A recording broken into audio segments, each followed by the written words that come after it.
Assalamualaikum warahmatullahi wabarakatuh. Salam sejahtera untuk kita semua. Pemirsa, selamat berjumpa kembali dalam Kang Pranata Official. Channel ini dibuat untuk mendengarkan inspirasi dari para pendidik agar Indonesia menjadi kuat karena gurunya hebat. Bersama kita hari ini hadir seorang perempuan Aceh yang bertugas sebagai guru di daerah terpencil. Saya bacakan riwayat hidupnya. Beliau pernah jadi guru di SD Negeri 3003 Air Putih, Kepulauan Anambas, Kepri, sebagai sarjana mengajar di daerah terpencil, terdepan, dan terluar. Beliau juga pernah jadi guru SD 005 di Desa Parit, Kabupaten Karimun, Kepri juga, sebagai guru garis depan. Dan sekarang beliau menjadi guru SD Negeri 1 Kota Sabang, Provinsi Aceh. Beliau Google Master Trainer level 1 batch 9 tahun 2024. Alumni pembatik level 1 pada tahun 2024 dan peserta inovasi Kota Sabang. Beliau adalah Ibu Mutia Dewi Sari, SPD GR.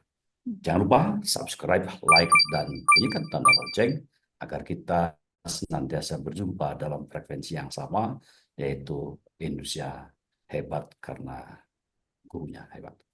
Kita sapa dulu beliau. Apa kabar, Ibu Mutia? Alhamdulillah Pak, baik Pak. Bapak gimana Pak kabarnya? Nah, sehat-sehat ya. Sehat ya Ini Pak. saya berjumpa dengan orang hebat. Orang seperti Ya. Malahayati pada zaman tahun 1599 pada abad ke-16. Pemirsa, sebelum kita lanjut, mari kita tonton dulu video berikut ini tentang beliau. Malahayati atau Kemalahayati yang lahir pada tanggal 1 Januari tahun 1550 adalah seorang perempuan pejuang yang berasal dari Kesultanan Aceh. Karena cintanya kepada tanah air, Malahayati memimpin 2.000 orang pasukan Inom Bali, yaitu janda-janda pahlawan yang telah syahid, berperang melawan kapal-kapal dan benteng-benteng Belanda pada tanggal 11 September tahun 1599, sekaligus membunuh Cornelis de Houtman, seorang penjelajah Belanda. Malahayati mendapatkan gelar Laksamana untuk keberaniannya ini, sehingga ia kemudian lebih dikenal dengan nama Laksamana Malahayati. Jiwa dan semangat Malahayati, seorang pahlawan bangsa yang cinta kepada tanah airnya, dewasa ini diteruskan antara lain oleh seorang perempuan Aceh kelahiran Medan tanggal 10 Oktober tahun 1987 yang bertugas sebagai guru profesional di daerah terpencil di Anambas dan Karimun, Kepulauan Riau. Beliau adalah Ibu Mutia Dewi Sari, SPD GR. Tentang cinta, Khalil Gibran menulis, cinta tidak memberikan apa-apa melainkan dirinya, dan tidak mengambil apa-apa melainkan daripada dirinya. Cinta tidak mengawal sesiapa, dan cinta tidak boleh dikawal sesiapa, karena cinta lengkap dengan sendirinya. Sungguh, karena panggilan hati seorang Mutia Dewi Sari SPD GR yang cinta kepada profesinya sebagai guru, yang cinta kepada tanah airnya, yang bercita-cita turut serta mencerdaskan kehidupan bangsa, menjadikan ia seorang guru yang hebat. Indonesia menjadi kuat.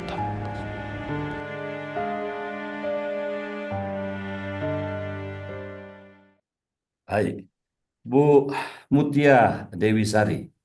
Ya Pak, siap. Apa yang memotivasi Anda mengikuti SM3T, yaitu sarjana mengajar di daerah terpencil, terdepan, dan terluar di Pulau Anambas, dan juga guru garis depan di Pulau Karimun, Kepulauan Riau. Apa yang memotivasi Anda? Ya Pak, terima kasih pertanyaannya Pak. Sebelumnya Pak, saya mohon maaf Pak, mungkin ada sedikit kebisingan ya. Kebetulan nih saya masih berada di sekolah. Jadi ini saya Masya masih, Allah. ya. Jadi kalau ada sedikit mungkin ada yang bising-bising, saya mohon dimaklumin aja Pak. Nggak apa-apa, ini Motivasi. jadinya real ini. Ah, Ya Pak, kebetulan sekolah kami kan buat di sini sekolah gede ya. kan. Jam segini, Ah, ya.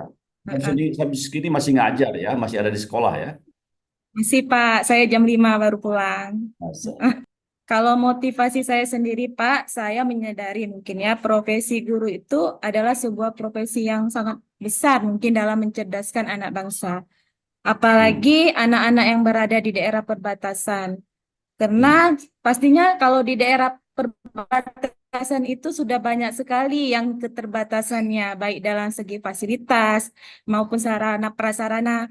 Nah, disinilah mungkin poin dari hati saya terpanggil serta tertantang mewujudkan harapan anak bangsa, khususnya anak-anak yang berada di daerah perbatasan. Gitu, Pak. Sungguh mulia nih. Anda mengatakan eh, bahwa mengajar di daerah terpencil itu bukan sekadar profesi. Saya Iya, baca Pak, CV bukan. Anda ya, Iya, tapi panggilan panggilan dari hati. hati. Bagaimana pengalaman Anda sebagai guru di SM3T di Kepulauan Anambas? Apakah ada ruang kelasnya? Apakah sudah ada listrik? Apakah sudah ada meja, kursi, dan papan tulis? Apakah sudah ada buku? Berapa lama perjalanan dari tempat tinggal anak-anak dan Anda ke sekolah? Dan bagaimana respon masyarakat serta orang tua? Ini pertanyaannya banyak nih, sampai 6 nih. Iya, Pak. Cuma saya ceritakan dulu Pak sedikit ada cerita lucu nih Pak. Silakan, Pertama silakan. kali ya Pak ya saya datang ke Pulau Anambas itu pertama sekali. Kebetulan saya menginap rumah buat dari kayu ya. Jadi Hmm. rumahnya itu memang di atas laut. Kebetulan Hmm. ketika Di atas gelombang saya kan air. belum tahu. Hmm. Hmm. Iya, di atas air Hmm. ya. Jadi pas gelombang tengah malam bergoyang ini rumahnya karena kan dari kayu. Nah, Hmm. saya cepat-cepat lari. Saya pikir itu gempa. Karena kalau di Aceh kan rawan gempa Nah, dulunya. Ah. ya, Tapi ya. seiring dengan waktu, ya saya menikmatilah Pak. Itu mungkin dengan cara berbincang kepada warga di situ, fokus ke pengabdian saya sebagai guru. Nah, kalau untuk ruang kelas sendiri di sana Pak, kondisinya sangat sederhana sekali Pak, kurang Hmm. kurang terawat mungkin ya Pak ya. Selama saya di sana pun listrik untuk siang hari tidak ada. Hmm. Kita hanya mengandalkan tenaga surya, Pak. Kalau hujan, Oh. mungkin malamnya kita nggak hidup lampu begitu. Kalau dari pagi Hmm. sampai sore jam 5, itu kita menggunakan Hmm. tenaga surya. Kalau yang di Anambas. Ah, Hmm. kalau untuk meja, kursi atau papan tulis di situ juga jumlahnya terbatas dan sebagian banyak yang sudah rusak. Hmm. Dan mungkin beberapa siswa juga banyak yang berbagi meja atau kursi di situ. Mm. Kalau untuk fasilitas buku di situ memang perpustakaan ada, cuman buku-buku yang di situ pun juga sangat terbatas juga. Jadi dengan keterbatasan itulah mungkin saya sering membuat materi ajar sendiri dengan kertas bekas atau menulis yang di papan tulis. Kertas bekas digunakan sebagai bahan Ya, ajar. kertas bekas-bekas ya saya manfaatkan kan, saya tulis di situ. Gitu. Ya.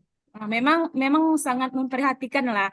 Kalau dari kondisi sekolah pun ruangan kelas pun tidak sampai kelas 6. Kebetulan saya mengajar di SD, jadi ruangan Hmm. kelasnya cuma ada 3 ruangan dan siswanya Untuk pun tidak penuh. berapa jumlah siswanya? Kalau yang di Anambas itu 14 orang, Pak. Jadi saya kebetulan mengajar di 14, Pak. Cuman memang Ya, yang ada di situ kelas 1, kelas 3, sama kelas 5. Jadi kebetulan kelas. itu saya mengajar di kelas 1. Jadi kayak privat lah nih Pak. Anak didik saya cuma 4 orang di sana. Ada kepala sekolahnya. Ada kepala sekolahnya, ada gurunya juga ada cuman untuk tamatan gurunya kemarin itu Hmm. Paling tinggi yang kepala sekolahnya D2 PGSD, yang lain ada tamatan Hmm. SMA diberbantukan. Hmm.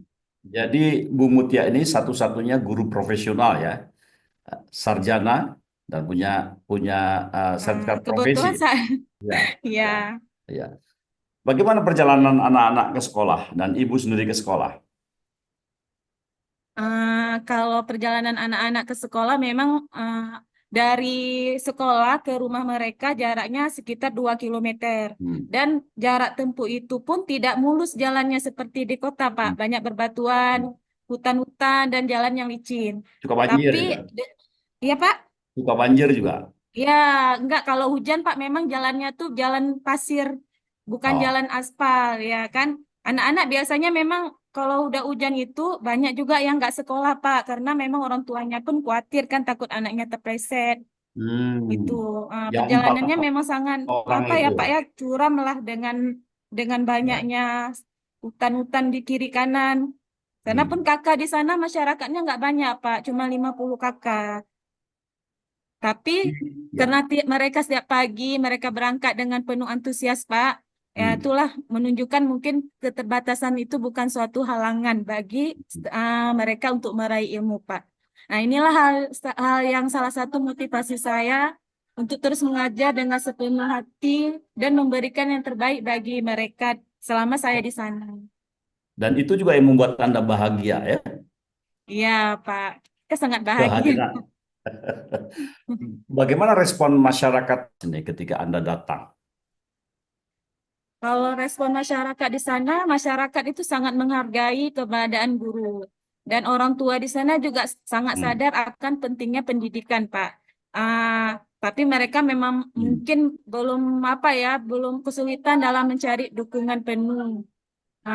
Jadi Baik. mereka tuh begitu datang saya sebagai guru di pelosok, mereka sangat ramah, Pak. Dan mereka membantu saya dalam berbagai hal, begitu. Hmm.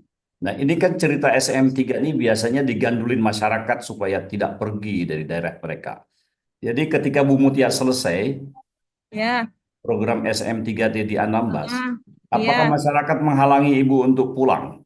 Oh iya Pak, jelas Pak. Malah saking saking mereka apa ya sayangnya sama saya, mereka mencarikan jodoh saya di sana biar jangan pulang. Tapi dapat nggak tuh? Ah, enggak lah Pak.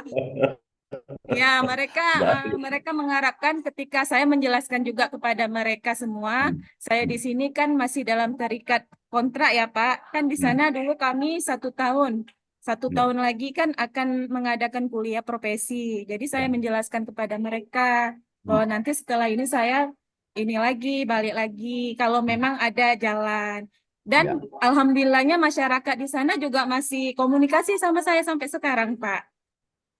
Nggak Alhamdulillah. ada apa-apa. Bahkan ada Sekarang, anak murid saya yang sudah tamat masih nelpon juga. Masya Allah, itulah Gratisan. itulah Ya. hebatnya seorang guru. Anak-anak itu tidak akan pernah melupakan guru. Ya. Baik, Bu Mutia, bagaimana dengan pengalaman di GGD di Karimun? Kalau pengalaman GGD kurang lebih sebenarnya sama juga, Pak. Karena kan sama-sama daerah kepulauan nih. Ya, kalau untuk di GGD, Pak, saya mungkin fasilitasnya lebih tercukupi daripada yang di apa yang di SM3D. Anambas gitu, Pak. Cuman ya perjalanan saya ke sekolah ini yang agak-agak memang sangat ini Sulit. juga, Pak, sulit, Pak. Ya. Heeh. Kenapa sulit itu? Karena saya di sana kan Pak, kalau di Karimun itu kebetulan saya dari rumah ke sekolah itu ada sekitar 20 menit. Makanya kami memang melewati lebih deras Pak. Jadi kok ketika tiba-tiba kan ada tuh waktu-waktunya angin laut, Hmm. itu gelombangnya memang sangat Ya. dahsyat Pak. Ya, angin barat Pak. Nah itu Hmm. memang apa ya Pak, kok kita bilang memang taruhannya nyawa di situ. Tapi Masya ya Allah. Berapa lama itu? bagaimana udah resiko kita di situ ya saya tempuh aja Pak. Ya, Jadi Anda melintasi apa namanya lautan untuk pergi ke ya sekolah Pak selama dengan 2 menit ya. ya Masya dengan Allah. gelombang yang kuat. Hmm. Listrik sudah ada tapi ya. Listrik kalau di sana ada Pak, cuman pemakaiannya terbatas. Dari pagi sampai jam 6 sore mati. Kalau malam sampai Hmm. jam 6 pagi Baru hidup. baru hidup kembali. Cuman kalau jaringan internet itu pun ada tempat-tempat yang terbatas juga. Kalau dekat pelabuhan dapat jaringan. Kalau di sekolah, Kalau sekolah ya dapat, cuman nggak penuh jaringannya Pak, sinyalnya paling cuma satu. baik, baik.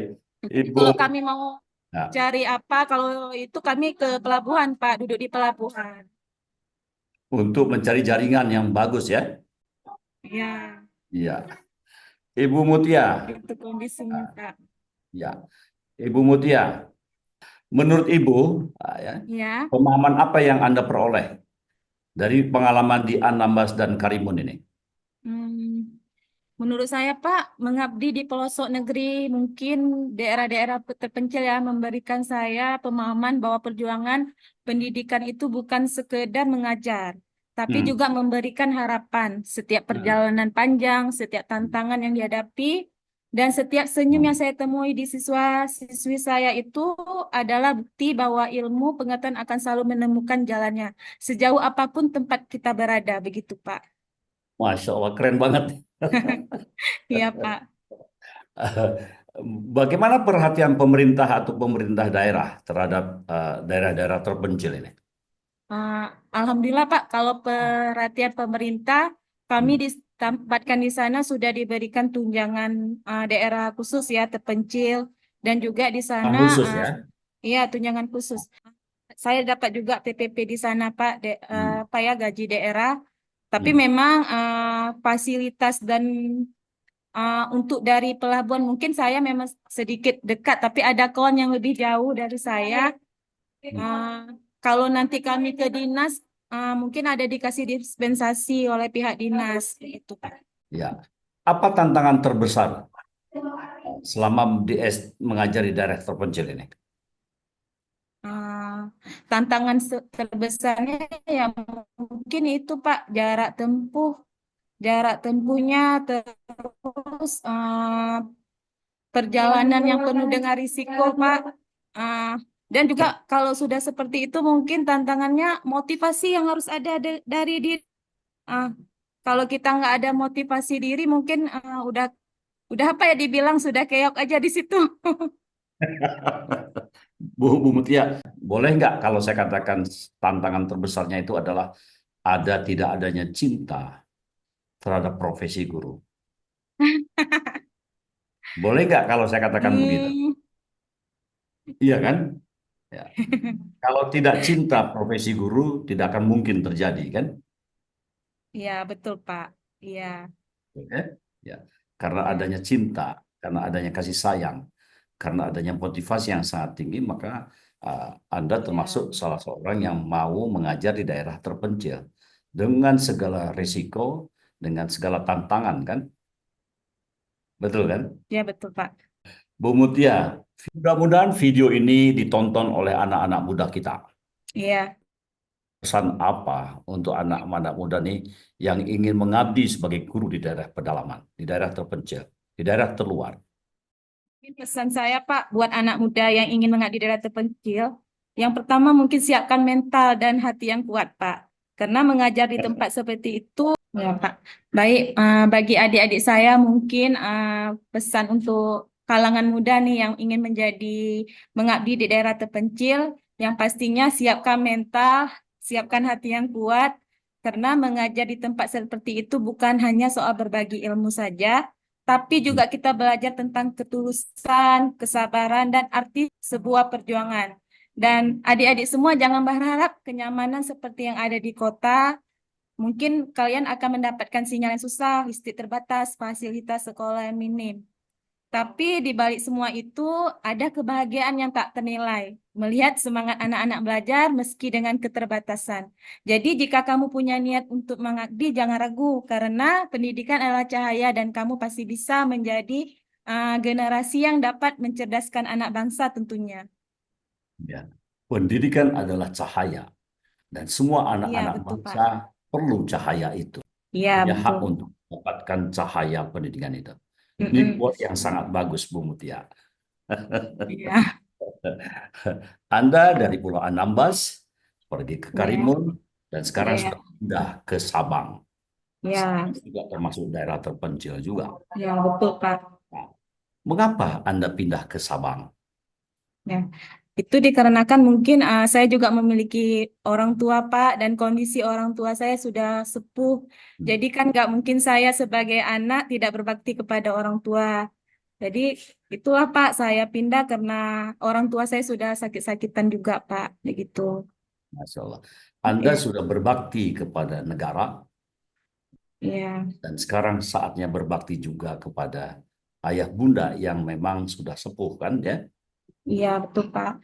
Ya, Anda adalah seorang malahayati modern yang bergerak di bidang pendidikan yang patut dicontoh oleh banyak anak muda. Ini sangat keren nih. Pemirsa, demikianlah diskusi kita hari ini dengan Ibu Mutia, guru garis depan yang bekerja di Anambas, Karimun, dan sekarang mengabdi di Sabang. Tetapi sebelum saya tutup, di Sabang ini berapa lama perjalanan dari kota ke tempat sekolah Ibu? 2 jam, Pak, kalau dari tempat saya tinggal, Pak. Jadi jauh juga kan? Iya, Pak. Naik apa? Naik kapal, Ya, naik kapal, Pak. naik kapal. Ya, Jadi walaupun dekat dengan orang tua, tetapi perjalanan tetap masih jauh. iya, betul, Macam Pak. perjalanan dari kota Sabang ke tempat Ibu mengajar. Iya. Masya Allah. Semoga cerita beliau ini dapat memberikan inspirasi kepada kita semua, khususnya pemerintah dan pemerintah daerah, untuk dapat memberikan perhatian lebih baik lagi kepada guru-guru kita di daerah terpencil, di daerah pedalaman, terluar, dan terdepan. Mereka telah merajut NKRI melalui pengabdian dan pengorbanan guru di daerah terpencil. Anak-anak didik kita di daerah pedalaman juga harus merasakan pendidikan yang sama dengan daerah lainnya agar pembangunan lebih merata melalui pendidikan. Yang Ibu katakan, anak-anak kita juga ingin merasakan cahaya pendidikan. Bu Mutia, saya patut Iya, berterima Pak. kasih ya kepada Anda yang telah berkenan hadir dalam acara Kang Pranata Official. Kami akan kembali lagi dalam acara Kang Pranata Official dengan informasi, inspirasi, dan aspirasi yang berbeda untuk menghadirkan orang yang berbeda atau orang yang sama. Sekali lagi, jangan lupa like, subscribe, dan share video ini agar kita bisa dapat tetap bersilaturahmi dalam frekuensi yang sama. Assalamualaikum warahmatullahi wabarakatuh. Salam sejahtera untuk kita semua.